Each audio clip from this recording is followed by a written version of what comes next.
Nous sommes dans une sorte de traversée du désert, comme le peuple d'Israël, et on se nourrit de la manne, de la musique et de la parole de Dieu. Pour commencer ce culte ce soir, je voudrais vous raconter une histoire, notamment pour ces jeunes demoiselles. Qu'est-ce qu'on fait pendant les temps de l'Avent, de dimanche en dimanche? On allume une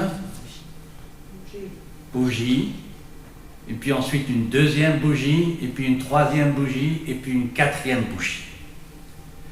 4 bougies brûlées lentement. Il régnait un tel silence que l'on pouvait entendre leur conversation. La première bougie dit « Je suis la paix ». Cependant, personne n'arrive à me maintenir allumé. Je crois bien que je vais m'éteindre. Sa flamme diminua peu à peu et disparut. La seconde dit « Je suis la foi ». Mais dorénavant, le monde pense que je ne suis plus indispensable. Ça n'a pas de sens que je reste allumé plus longtemps. Et sitôt qu'elle eut fini de parler, une brise légère souffla sur elle et l'éteignit. La troisième bougie se manifesta à son tour. Je suis l'amour. Mais je n'ai plus de force pour rester allumé. Les gens me laissent de côté et ne comprennent pas mon importance. Ils oublient même l'amour de ceux qui sont proches d'eux. Et sans un bruit, elle s'effaça toute seule.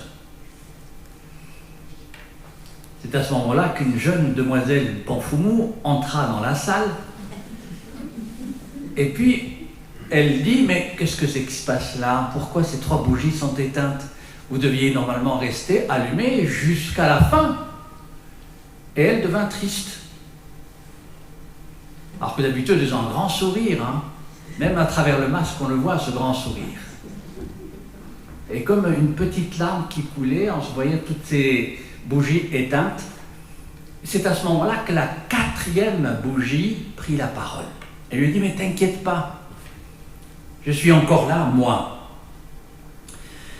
Et la 4e bougie lui dit « N'aie pas peur, tant que j'ai ma flamme, nous pourrons rallumer les autres bougies. Parce que moi, je suis l'espérance. » L'espérance.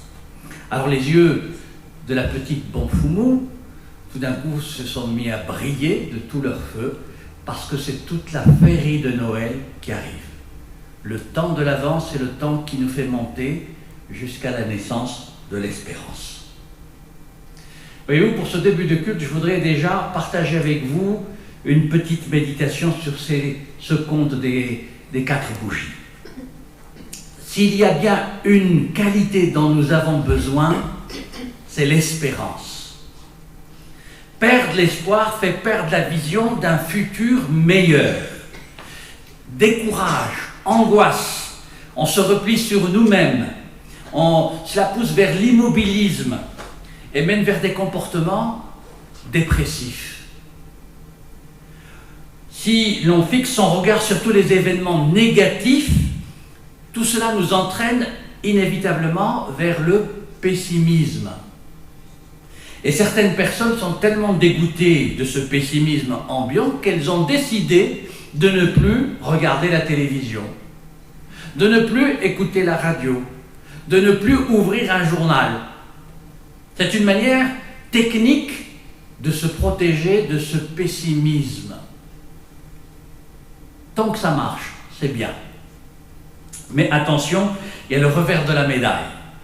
Quand on s'isole du monde, quand on se coupe du monde dans lequel nous vivons, ce n'est pas toujours une solution pérenne.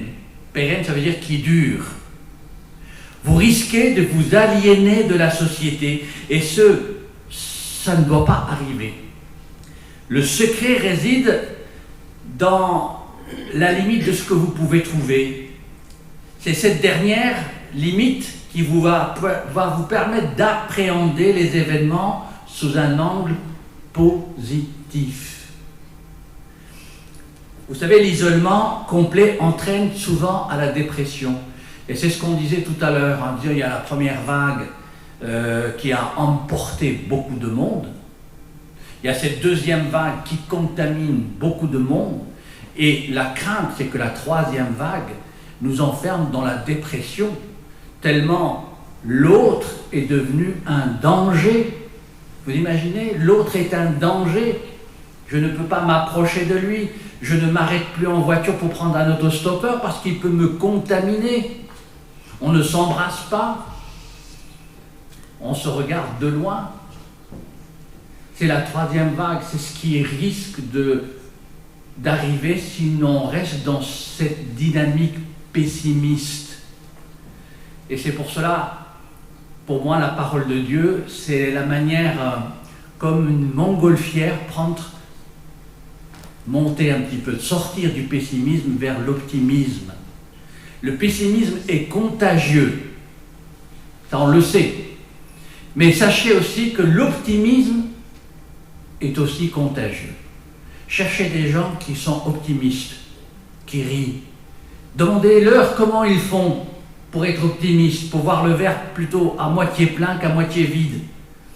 Ils vous donneront peut-être les solutions pour qu'à votre tour, vous soyez optimiste.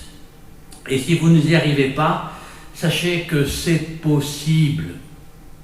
Souvent on dit non, je n'y arriverai pas. Ce n'est pas vrai. Personne ne peut changer la situation du monde dans lequel nous vivons, c'est vrai. Mais là où tu es, par ton sourire, par ton optimisme, par ta force intérieure, tu peux changer ta personne, ceux qui sont autour de toi, et par vague, ceux qui sont de plus en plus loin. Alors, à défaut de changer la société, nous pouvons changer d'état d'esprit. Et l'Évangile est là pour nous dire, gardez espoir, inspirez-vous de belles expériences, inspirez-vous des gens qui restent optimistes, ne cessez pas de rire. Quand quelqu'un a un fou rire, il vous entraîne dans son fou rire. Et cherchez les gens qui ont, non pas qu'ils soient fous, pourquoi pas après tout, mais qu'ils aient le fou rire, pour qu'ils vous entraînent dans cet optimisme et dans ce rire. Soyez optimistes. C'est un antidépresseur fantastique, le rire. La joie.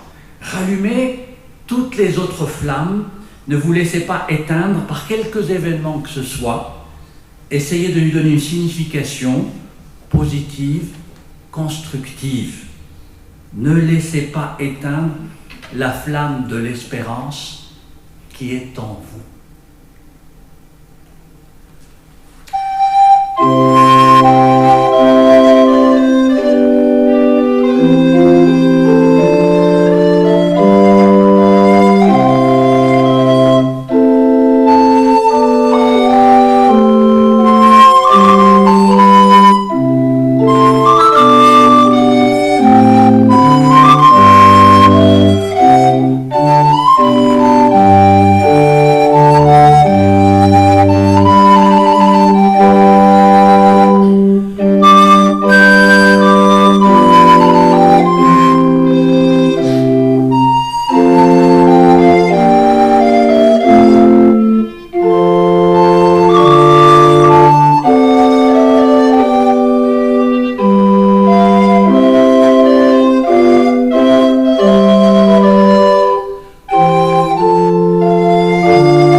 de nous a pu l'entendre.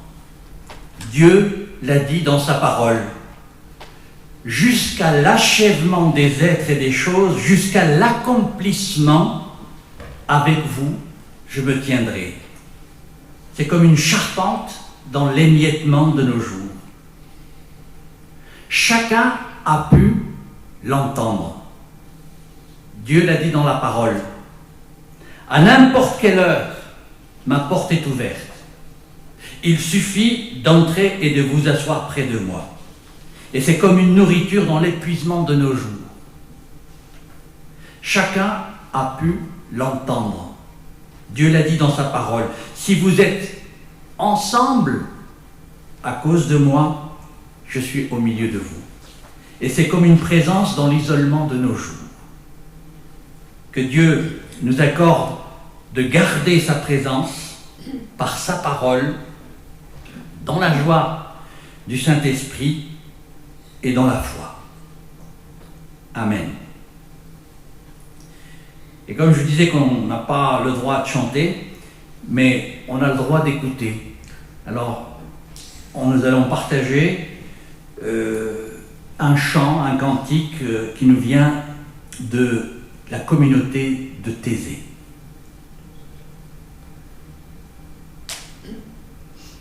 Mon âme se repose en paix sur Dieu seul, de lui vient mon salut. Oui, sur Dieu seul, mon âme se repose, se repose en paix. Mon âme se repose en paix sur Dieu seul, de lui vient mon salut. Oui, sur Dieu seul, mon âme se repose, se repose en paix. Mon âme se repose en paix sur Dieu seul, de lui vient mon salut. Oui, sur Dieu seul, mon âme se repose, se repose en paix. Mon âme se repose en paix sur Dieu seul, de lui vient mon salut. Oui, sur Dieu seul, mon âme se repose,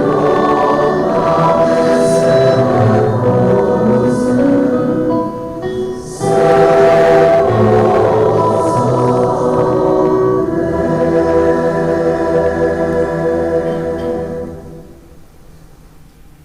Mon âme se repose, c'est le nom de ce cantique. Mon Dieu, tu as choisi de te faire attendre tout le temps de l'Avent.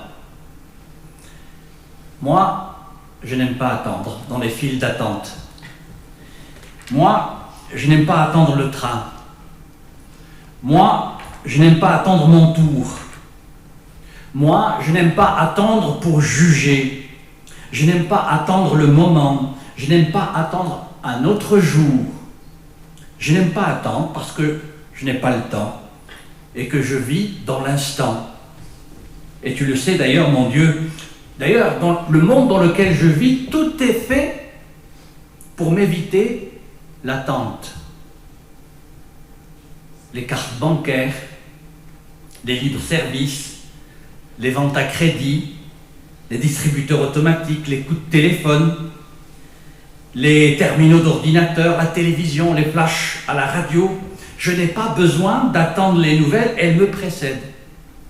Mais toi, mon Dieu, tu as choisi de te faire attendre tout le temps de l'Avent. Parce que tu as fait de l'attente l'espace de la conversion, le face-à-face avec ce qui est caché. l'usure qui ne s'use pas, l'attente est seulement l'attente de l'attente, l'intimité avec l'attente qui est en nous parce que seule l'attente et l'attention est capable d'aimer. Tout est déjà donné dans l'attente. Et pour toi, mon Dieu, attendre se conjugue avec prier.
Allume une braise dans ton cœur, c'est l'avant.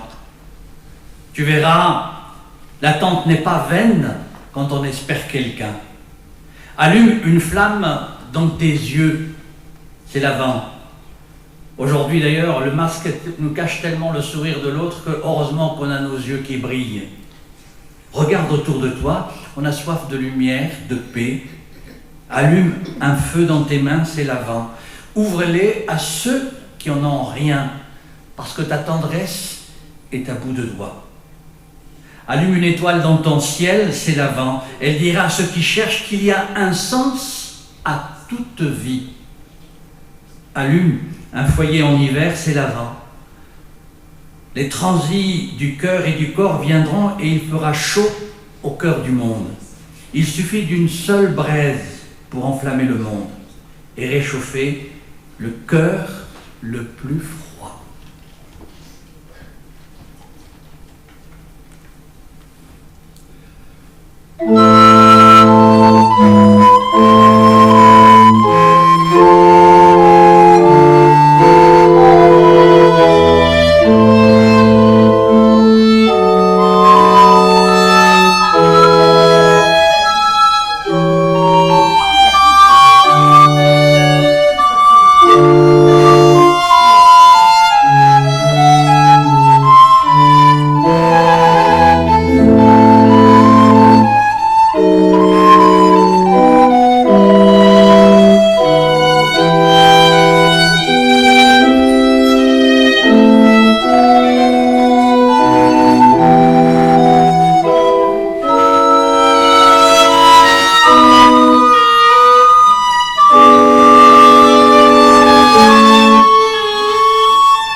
public, je vous invite à la prière d'illumination.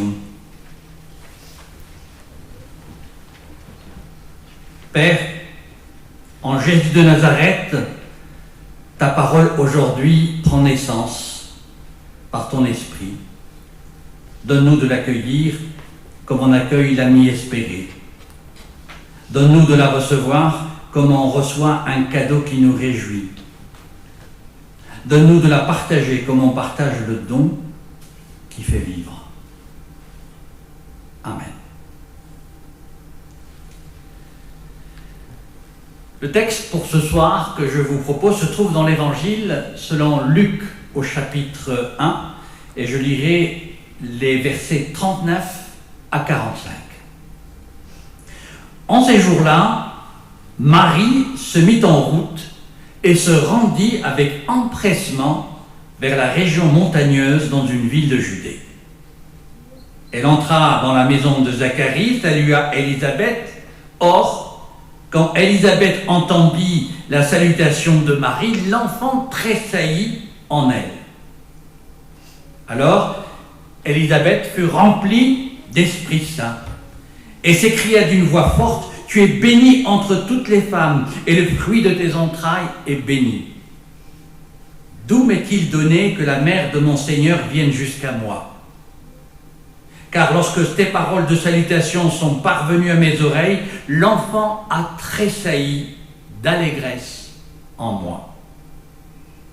Heureuse celle qui a cru à l'accomplissement des paroles qui lui furent dites de la part du Seigneur. » Marie dit alors: « Mon âme exalte le Seigneur, exulte mon esprit en Dieu mon Sauveur. » Et il s'est penché sur son humble servante.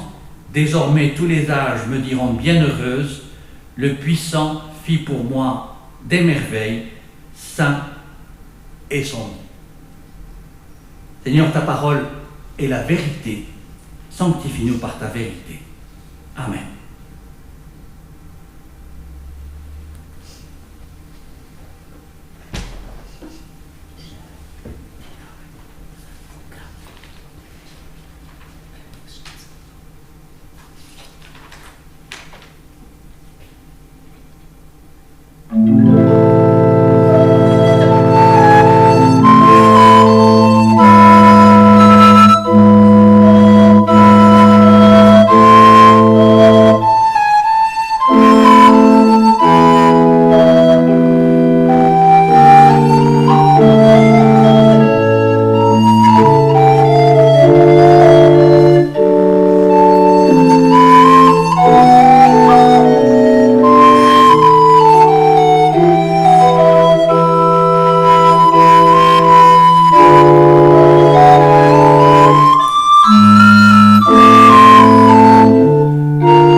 Pas du tout.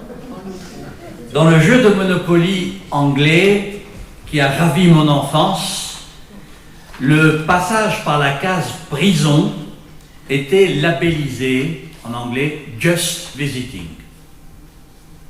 Si du moins le hasard des dés n'amenait pas le pion pile sur cette case. Et au passage, on y gagnait 200 francs. Comme quoi la visite peut rapporter pas mal. Visiter les prisonniers, c'est pour Jésus un critère majeur au jugement dernier.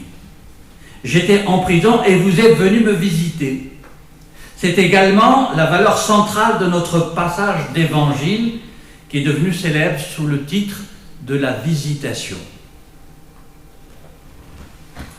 visite. Il faut laisser résonner en nous ce mot qui nous réunit ce soir. La visite de Marie à Élisabeth est devenue si célèbre et si unique que la langue française l'a appelée visitation. On a inventé un mot pour cette rencontre. Je ne sais pas si en allemand ça existe la même chose. Un mot uniquement pour cette rencontre, la visitation. Visite en français vient du latin visitare, aller voir. Il y a donc un mouvement, il faut aller, et une contemplation, voir.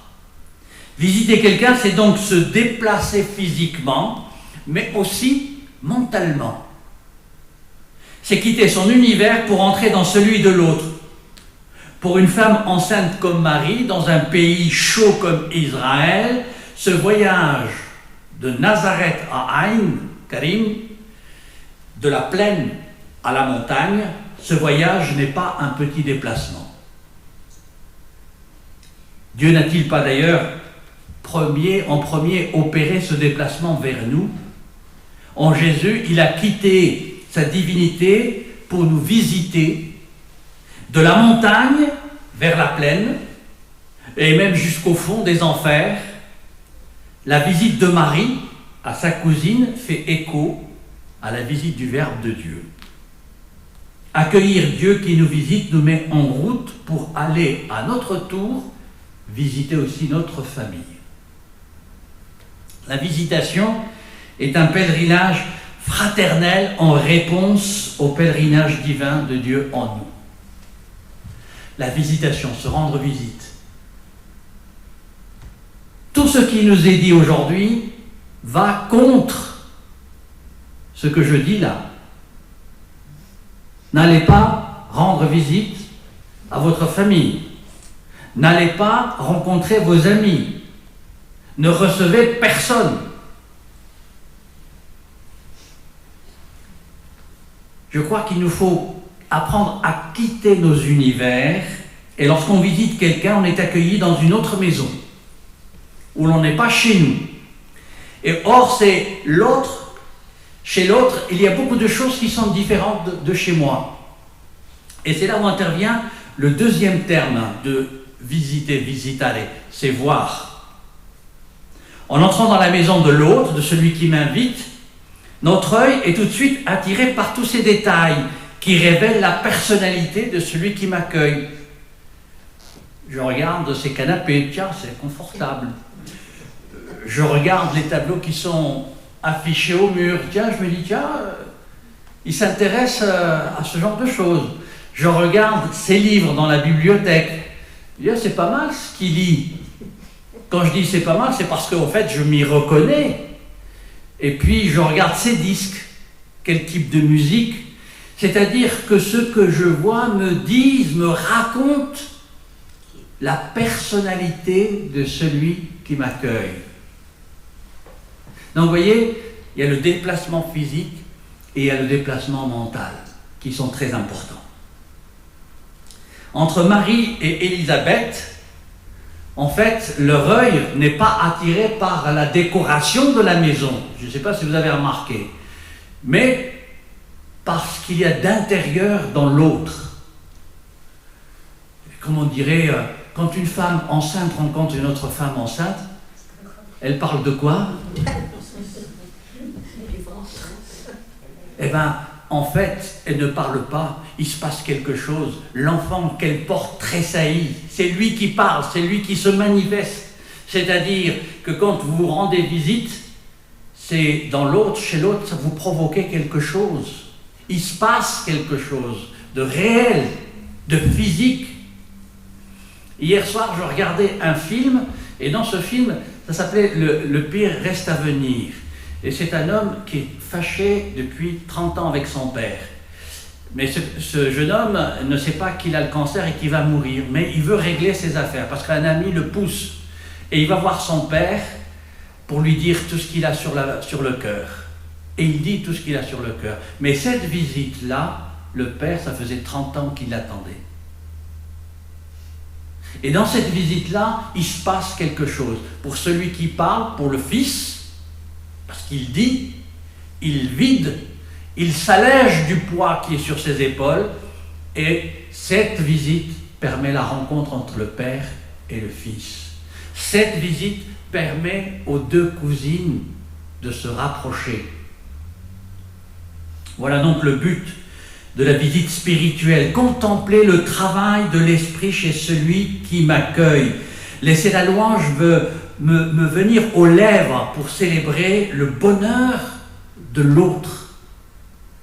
La visitation de Marie à Élisabeth n'a pas pour but de vérifier de quoi elle a besoin, ni de venir l'aider. Non, c'est une visite pour la louange, pour l'action de Dieu en sa cousine et réciproquement. La visitation nous appelle donc à réhabiliter dans notre Église le ministère de la visite. Autrefois, quand le pasteur n'avait qu'un village de 800 âmes à des services, c'est lui qui assurait ce ministère de la visite. Maintenant, on redécouvre que tous les baptisés sont appelés à ce ministère. Nous tous, à la suite de Marie. Et dans l'histoire, d'ailleurs, quand on regarde bien, dans le catholicisme, ça a donné au XVIIe siècle l'ordre des visitandines. Elles étaient chargées, ces dames, d'aller rendre visite aux pauvres et aux malades. Et nous aussi, nous pratiquons la visite fraternelle. Lorsque le vendredi matin, ces 4 dames se retrouvent ensemble pour boire un café. C'est de la visite, c'est se rencontrer, c'est se retrouver. C'est lorsque nous nous retrouvons le dimanche soir ici, lorsque nous allons visiter les familles en deuil pour les obsèques, ou plus fréquemment encore lorsque nous avons la simplicité de frapper à la porte de quelqu'un. Mais on le fait moins en Suisse alémanique. On ne va pas spontanément chez quelqu'un, je viens m'inviter pour boire un café. Il faudrait le faire plus souvent. Et vous verrez que tout d'un coup, il y a un sourire, un bonjour, et quelquefois, du coup, une longue conversation, une longue discussion. En allemand, visite se traduit besuchen.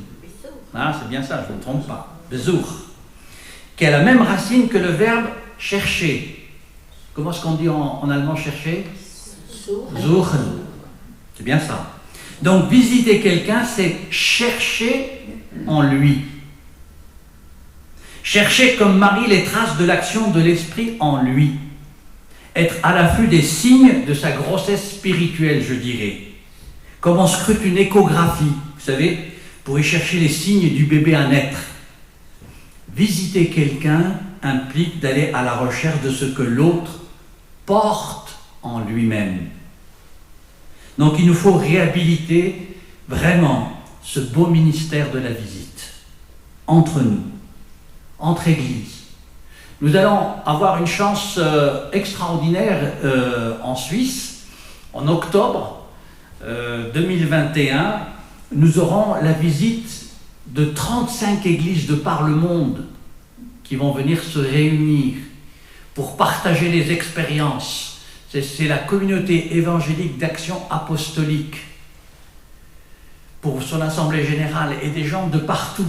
Beaucoup d'Africains, d'Asiatiques viennent en Europe. Beaucoup d'Européens, de Suisse entre autres, vont aussi en Afrique et en Asie.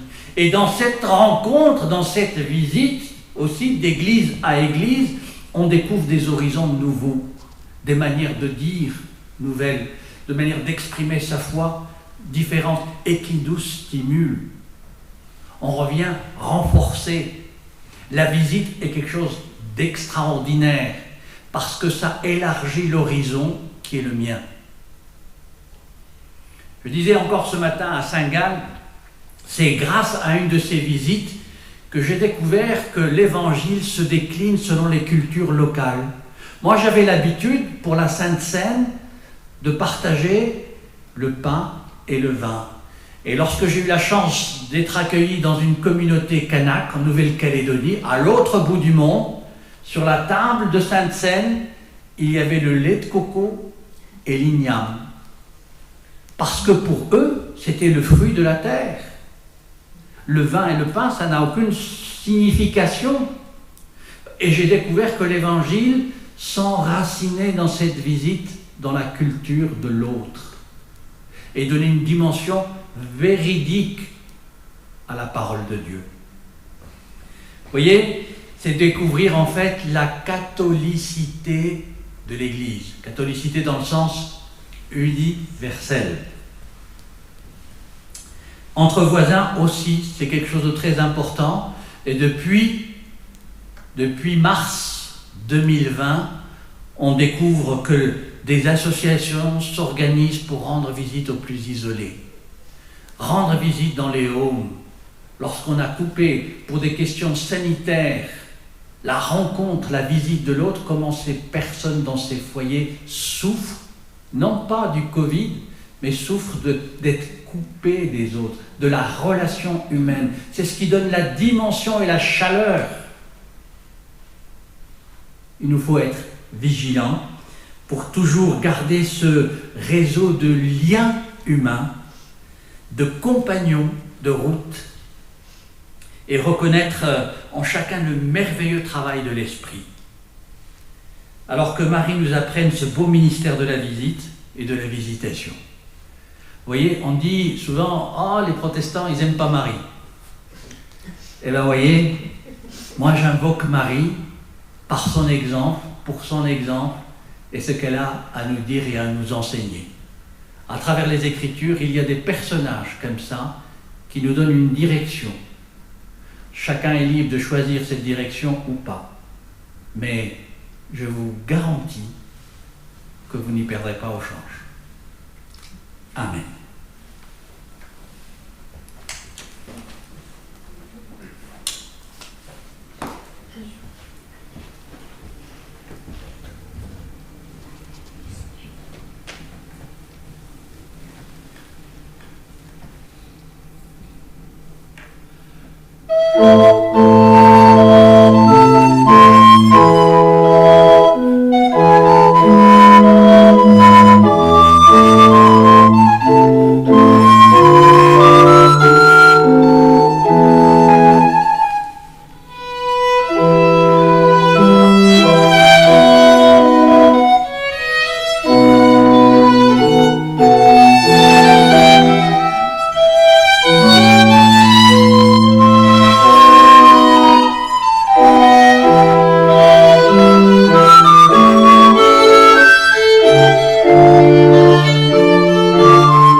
puisqu'on ne peut toujours pas chanter, vous faire partager avec vous une découverte qui a eu lieu dans les arènes de Nîmes, où il y avait un chanteur populaire français, de la pop française, et qui, devant plus de 15 000 personnes dans ces arènes, à un moment donné, parce que c'est quelqu'un qui danse, se fait bouger, c'est de la musique qui bouge, tout d'un coup, leur a demandé du silence et dit: maintenant j'ai une surprise pour vous. Et il leur a chanté une chanson qui leur a beaucoup plu. Et ils étaient très surpris. Donc voilà, redécouvrir, revisiter aussi certains cantiques pour nous.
À faire.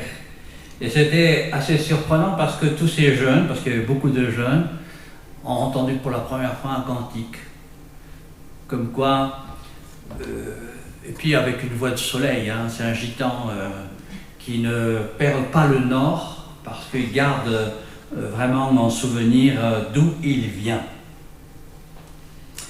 Nous continuons notre culte et je vous invite maintenant à la prière.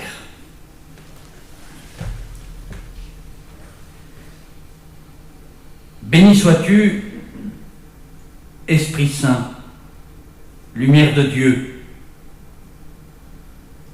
Aide-nous aujourd'hui à cheminer avec courage et confiance au milieu de nos obscurités et incertitudes, vers plus de lumière, dans ce monde où on a tendance plutôt à entrer dans l'obscurité. Béni sois-tu, Esprit Saint, tendresse du Père, fait que nous sachions, comme Jésus, nous émerveiller de tout ce qui est beau, de tout ce qui prend naissance. Béni sois-tu, Esprit de vérité, donne aux hommes et aux femmes et à ton Église d'en être des chercheurs sans jamais croire la posséder. Car la vérité est tienne. Elle ne se possède pas, elle se vit, elle se partage. Béni sois-tu, Esprit créateur, aide-nous à tout penser et construire dans le monde, à partir des pauvres, de ce qu'ils sont, de ce qu'ils vivent. Nous servirons ainsi à la libération de l'Église et du monde. Loué sois-tu, Esprit défenseur, viens prendre par ceux qui s'unissent la défense de ceux qui sont blessés dans leur dignité. Loué sois-tu, Esprit Saint, Père des pauvres, toi qui chantes en la vie des plus humbles, aide-nous à apprendre ce qui nous enseigne de toi. Et c'est pour cela que nous voulons, comme Jésus nous l'a enseigné, te dire d'un même cœur notre prière. Notre Père qui es aux cieux, que ton nom soit sanctifié, que ton règne vienne, que ta volonté soit faite sur la terre comme au ciel. Donne-nous aujourd'hui notre pain de ce jour. Pardonne-nous nos offenses comme nous pardonnons aussi à ceux qui nous ont offensés. Et ne nous soumets pas à la tentation, mais délivre-nous du mal, car c'est à toi qu'appartiennent le règne, la puissance et la gloire pour les siècles des siècles. Amen. Voilà, c'est le moment des annonces. Peu d'annonces.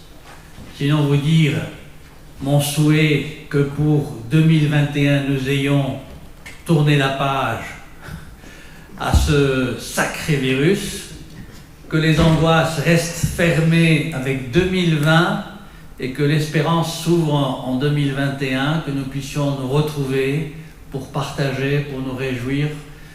Le repas, c'est, vous savez, dans Astérix et Obélix, ça se finit toujours par un festin.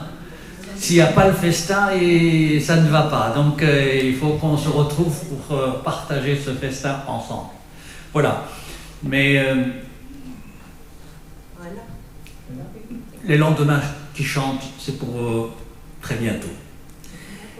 Je voulais vous demander, est-ce que vous voyez un inconvénient que notre culte du mois de janvier, nous ne le fassions pas ici, mais que nous allions, et on peut se débrouiller pour emmener ceux qui n'ont pas de voiture, que nous allions le partager avec nos membres, le petit groupe, le petit troupeau de Glaris, comme nous l'avions déjà fait. Ce serait un samedi après-midi, donc le 3e samedi du mois, on irait ensemble, on peut se retrouver ici, partir ensemble, pour qu'au moins ces 2, 3, 4 personnes qui sont isolées sachent que nous venons leur rendre visite. Hein, c'est le sujet. Concrètement, on parle, après il faut concrétiser les choses. Est-ce que vous y voyez un inconvénient? Donc on le fait. Alors je vais l'inscrire dans le calendrier et puis on s'organisera pour qu'on parte tous ensemble en voiture et on pourra vraiment sentir nos entrailles tressaillir. Non pas qu'on soit enceinte, mais qu'il y ait de la joie. Hein? Voilà. Quelle date? Je vais vous le dire. C'est le 17. 3e samedi, c'est le 17. Voilà. C'est permis. Pour conduire, oui, il faut le permis. Normalement, ce qui n'est pas permis, c'est consommer, mais on peut encore se réunir jusqu'à 50. Donc si vous avez des amis et même des ennemis qui s'ennuient, vous pouvez les inviter. Voilà. Donc le journal paraîtra, le Trait d'Union. Notre site internet, n'hésitez pas à aller regarder. Si vous voulez justement visiter les différentes manières de vivre Noël, vous avez dans la rubrique méditation, dans nos églises, dans méditation, chaque jour de l'Avent, il y a une expression comment on vit Noël en Crète, en Grèce, en Slovénie, en Belgique, aux Pays-Bas, en Suisse, etc., etc. Donc vous pouvez regarder, pour ceux qui ont accès à Internet, de découvrir le site de l'Église. Voilà, n'hésitez pas à me signaler s'il y a des personnes à qui il faudrait rendre visite, de me le dire. Je suis là, donc nous avons le culte le 25, le culte de Noël à Saint-Gall. Et puis j'irai comme les rois mages rendre visite aux miens à Nîmes et je serai de retour vers le 6 janvier.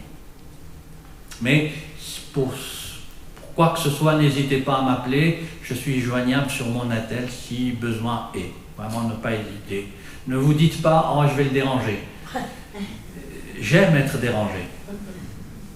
Parce que sinon c'est que je n'existe pour personne, vous savez. Donc n'hésitez pas. Merci à André d'avoir invité le trio. Est-ce que vous pouvez nous dire vos noms? Nina. Il faut se lever, sinon on ne vous voit pas derrière. Nina. Nina. Francesca. Merci beaucoup à vous trois et André, notre fidèle compagnon de route.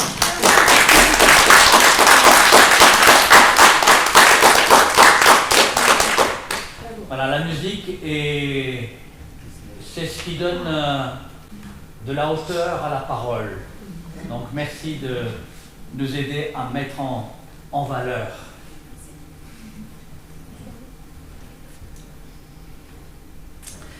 Alors, après, oui, encore un chant. On voyage, hein. Cette fois-ci, je vous emmène en Afrique, et plus exactement au Sénégal, où on va écouter. C'est une communauté de chrétiens, cette communauté de chrétiens s'appelle Cœur Moussa.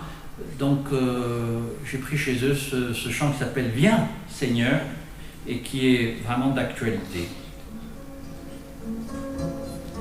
Viens Seigneur, car notre cœur est sans repos, dans tes demeures loin de temps. Viens Seigneur, car notre cœur est sans repos, dans tes demeures loin de temps. Je donne mon cœur même, tes enfants, le Seigneur qui m'appelle. Je donne tes enfants, le Seigneur qui m'appelle. Viens Seigneur, car notre cœur est sans repos, dans tes demeures loin de toi. Viens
Voilà, nous arrivons à la fin de notre culte.